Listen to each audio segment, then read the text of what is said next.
I didn't expect her to stop me at the door. Her voice was calm, but her eyes weren't. "I saw everything last night," she said, and in that moment I realized my biggest secret wasn't safe anymore. It was one of those evenings that didn't feel like it was going to change anything. The kind of evening that begins with routine and ends with memory, without you realizing the moment it shifted. I had gone to my friend's house, just like I had done many times before. Nothing special. No expectations. The hallway smelled faintly of polished wood and evening tea, and the soft hum of a television played somewhere deeper in the house. Everything felt familiar, almost too familiar, like a place I'd stopped noticing properly because I'd seen it so many times. And then I saw her. My friend's mother. She was standing near the kitchen counter, adjusting a cup on a tray with slow, careful movements. She looked composed, as always, elegant in a quiet, effortless way that didn't ask for attention, but somehow held it anyway. Her presence filled the room in a subtle way, like warmth you only notice when you step away from it. "Ah, you're here," she said gently, lifting her gaze toward me. Her voice wasn't different from before, but somehow it felt softer tonight. Or maybe I was just noticing it more. I nodded politely, offering a small greeting, trying to stay in the comfortable boundaries I always kept in place. Respectful, familiar, safe. But something about her eyes lingered a fraction longer than usual. It wasn't obvious. It wasn't dramatic. Just a second too long to ignore. She gestured for me to sit, and I lowered myself onto the sofa in the living room. The cushions sank slightly under my weight, releasing a faint scent of fabric and something floral. Maybe her perfume, or maybe just the memory of it lingering in the room. She brought tea a few minutes later. The steam rose between us like a quiet barrier, dissolving slowly into air. When she handed me the cup, our fingers nearly brushed. Almost. Not quite, but close enough that I noticed. Close enough that I shouldn't have noticed. "I made it a little strong today," she said casually, sitting across from me. Her posture was calm, graceful, the kind of calm that comes from years of carrying responsibility without complaint. The light from the ceiling lamp softened the lines of her face, making her look even more composed, more distant, yet somehow closer than she had ever felt before. We talked about simple things at first, studies, my friend's habits, small, everyday topics that normally filled the space between us. But there were pauses tonight that didn't belong there. Moments where the conversation didn't flow immediately, where silence settled and neither of us rushed to fill it. And in those silences, something unspoken began to grow. I noticed the way she sometimes looked at me when I wasn't speaking. Not staring, not obvious, just observing. Like she was trying to understand something I hadn't said out loud. The clock ticked steadily in the background, each second stretching the quiet tension in the room. Outside, the evening had deepened into night, and the world beyond the windows felt far away, detached from this small, warm space we were sharing. At one point, she tilted her head slightly, as if thinking about saying something, but didn't. Instead, she simply took a slow sip of her tea. And I realized something strange in that moment. Nothing had changed, yet everything felt different, as if the night itself had quietly shifted its meaning, without informing either of us. The evening should have ended like every other. That was what I kept telling myself as I sat there, still inside her house longer than I originally planned. But time doesn't always follow intention. Outside, the sky had fully surrendered to night. The windows reflected faint shapes of the room behind me, softened by darkness. Inside, the house had grown quieter, almost too quiet, the kind of silence that doesn't feel empty, but aware, like the walls themselves are listening. My friend had gone to his room earlier, distracted by something on his phone, leaving me behind in the living room. It wasn't unusual for me to stay a bit longer, but tonight felt heavier, slower, and she was still there.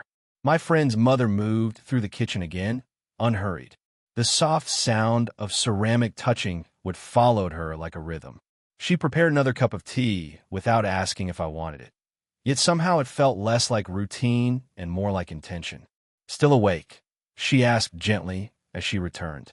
Her voice carried across the room, smooth and calm, but it landed differently tonight. I nodded, Unsure why, I felt slightly more aware of her presence than usual. She sat down again, this time a little closer than before. Not enough to make it obvious, but enough for me to notice. The space between us on the sofa felt different now. Not smaller physically, but emotionally tighter. Like the air had condensed without permission.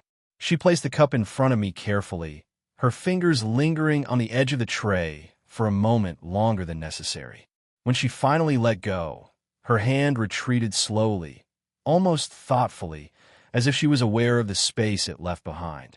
I reached for the cup, and again, just like earlier, our fingers nearly touched. But this time, something happened in that half-second hesitation. Neither of us moved away immediately. It wasn't contact, it was awareness, a shared recognition of proximity that neither acknowledged out loud. She withdrew first, smoothing the fabric of her sleeve gently, her eyes briefly lowering as if dismissing the moment. But I noticed the small pause in her breathing, the subtle shift in her composure before she regained it. We began talking again, but the conversation felt different now. Less natural, more careful. She asked me simple questions, what I had eaten, how my day went, but her gaze didn't always match the simplicity of her words. Sometimes she would stop mid-sentence, as if reconsidering whether to say something deeper, and then choose not to. The room felt warmer than before, though nothing had changed physically. The lamps still glowed the same. The furniture was still in place. Even the clock still ticked at the same steady pace. But something inside the atmosphere had tilted slightly off balance. At one point, she leaned back against the sofa, exhaling softly. Her eyes drifted toward the window where darkness pressed gently against the glass. "You always come late these days," she said quietly, almost like she was thinking aloud rather than speaking to me. I didn't know how to respond immediately. It wasn't an accusation. It wasn't a complaint. It sounded observant, like she had been noticing more than she was saying. The silence that followed wasn't uncomfortable, but it wasn't comfortable either.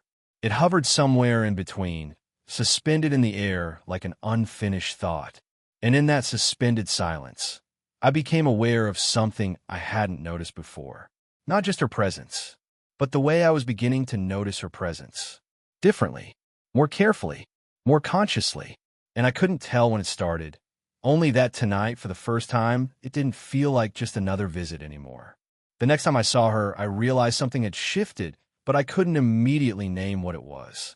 It wasn't in what she said. It was in how she looked at me before she spoke. My friend was somewhere inside the house, occupied with his own world, leaving the living room quiet again. I stood near the entrance for a moment longer than usual, unsure whether I should stay or leave quickly like I normally did. But before I could decide, her voice reached me from the kitchen. "You came early today." Simple words, but her tone carried something extra beneath them, an awareness, as if she had been expecting me more than she was admitting. I stepped inside, offering a polite greeting, but I noticed immediately that she was more attentive than before. Not in a loud or obvious way. It was subtle, controlled. Her eyes followed me a little longer than necessary when I moved across the room.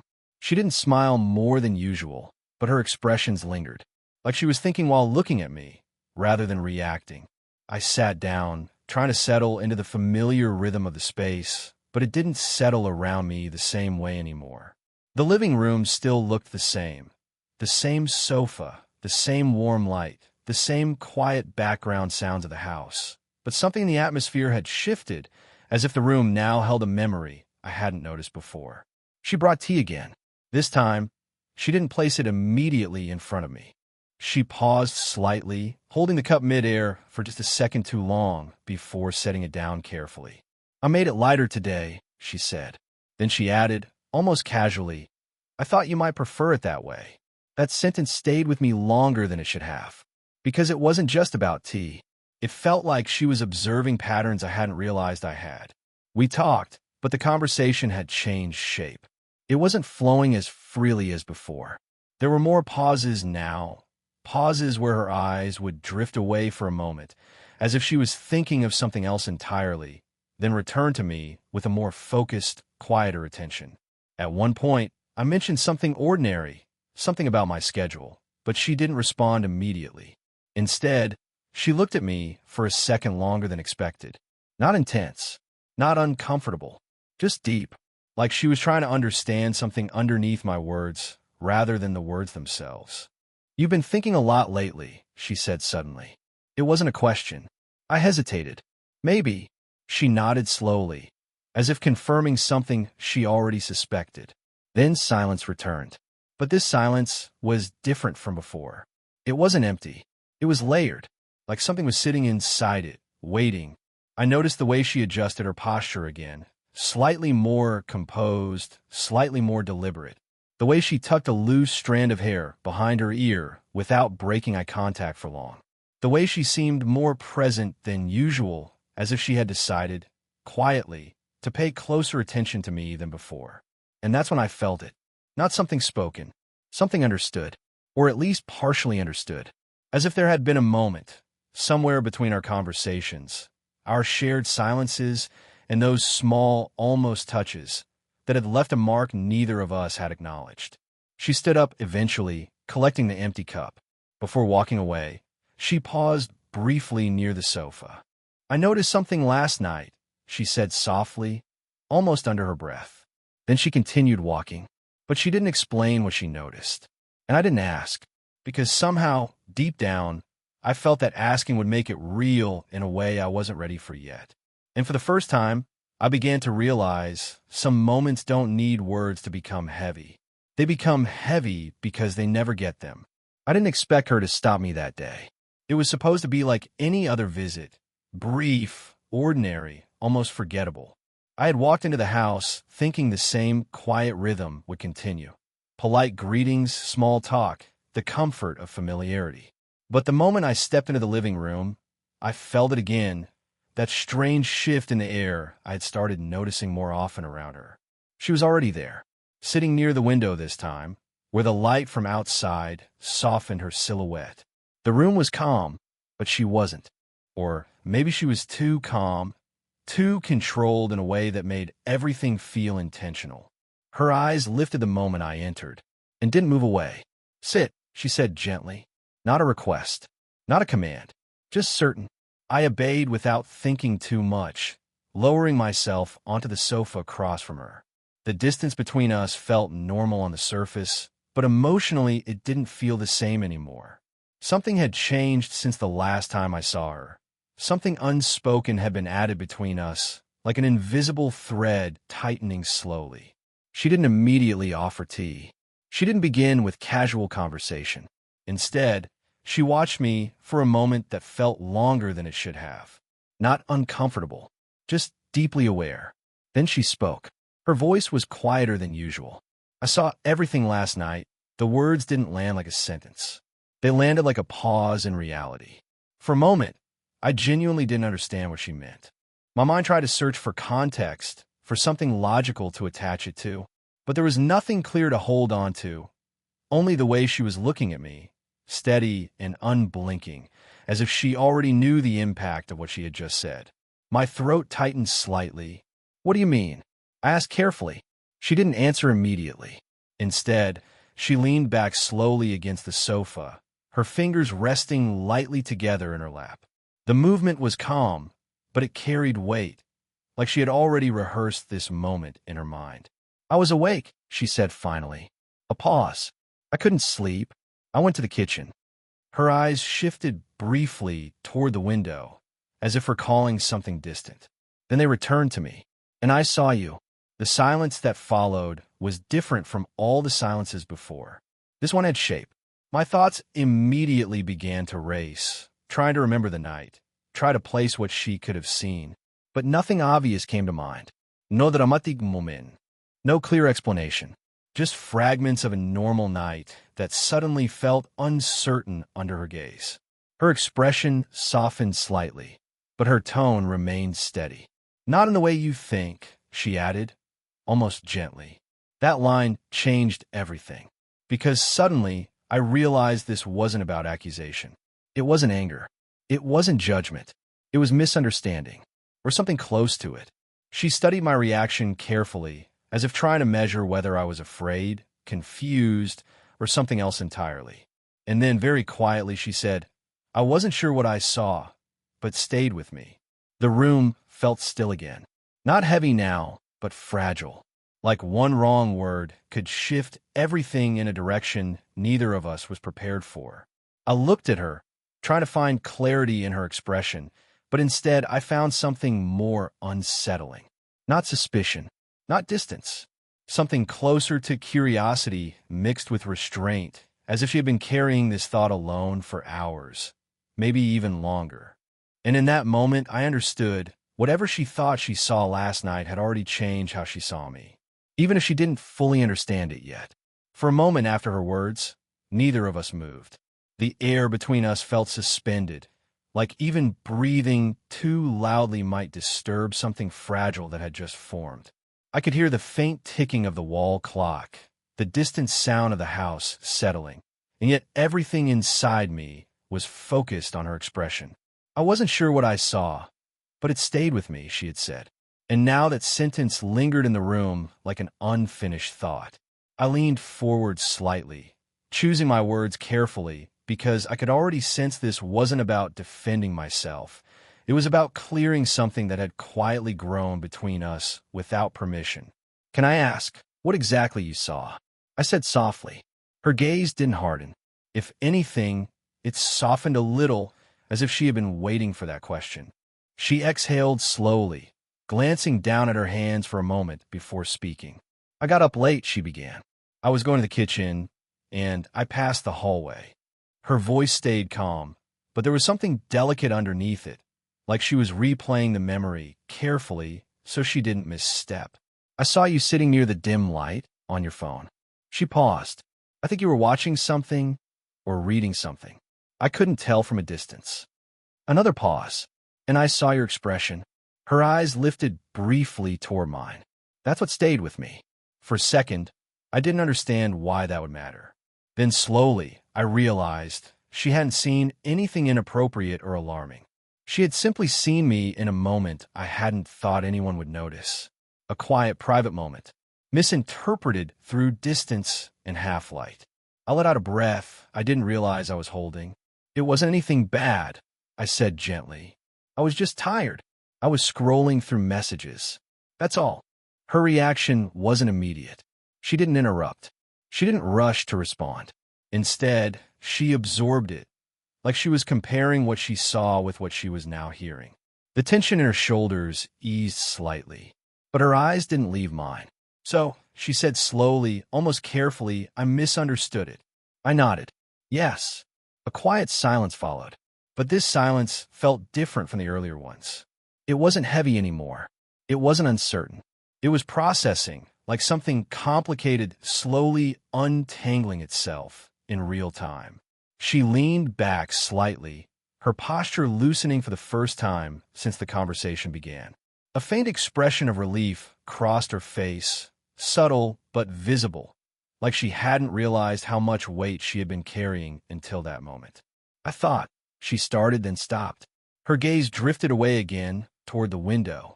I don't know what I thought, she admitted softly. There was a rare honesty in her voice now.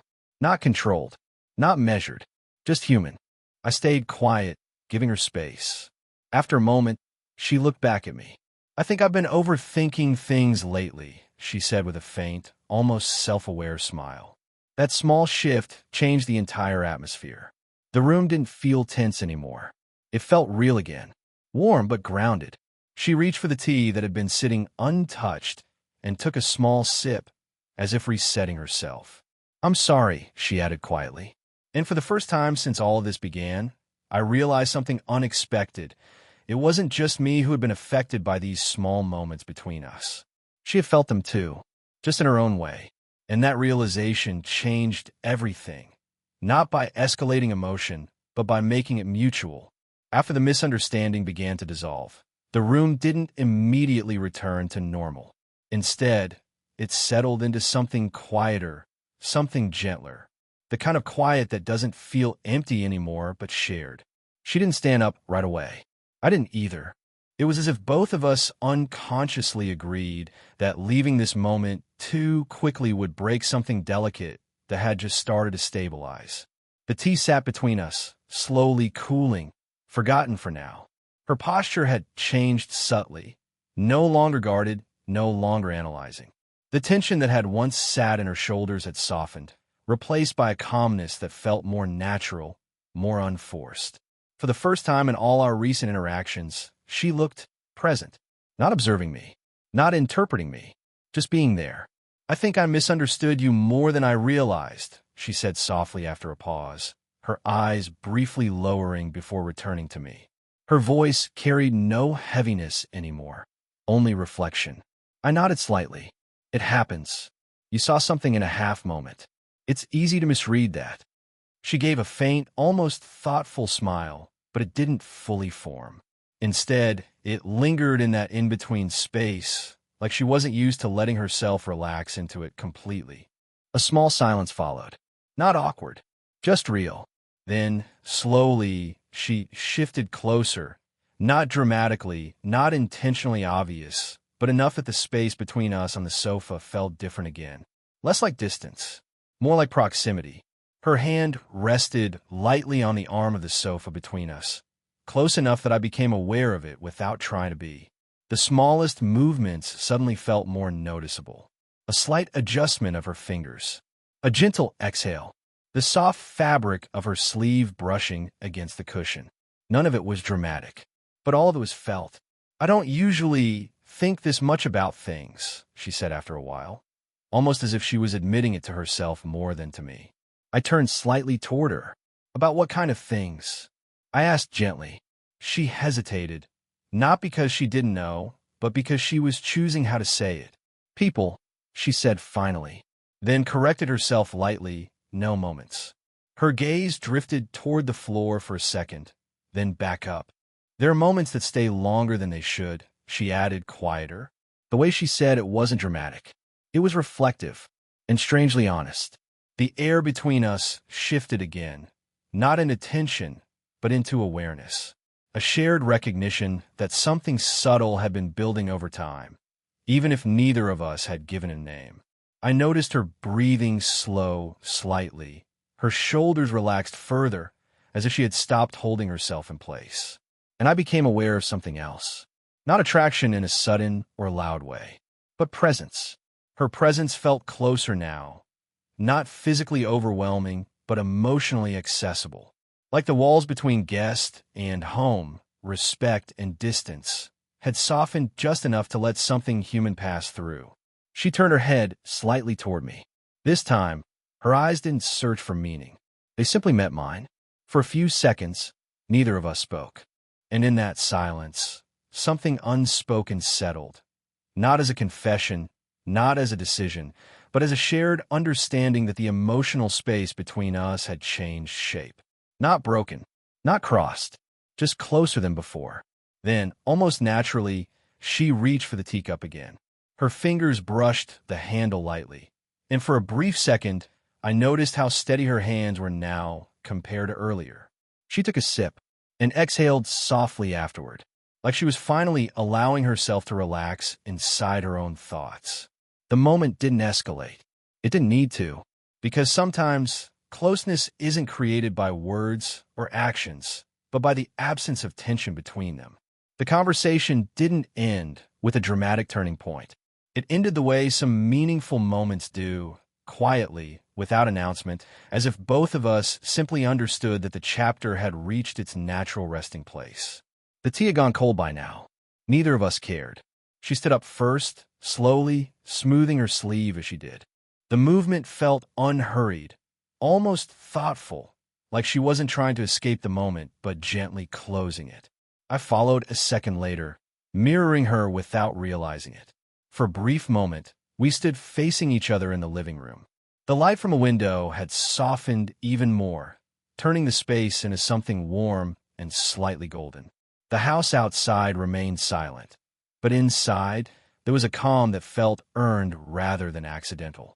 She looked at me differently now, not as a stranger passing through, not as her son's friend, but as someone she had just understood a little more clearly.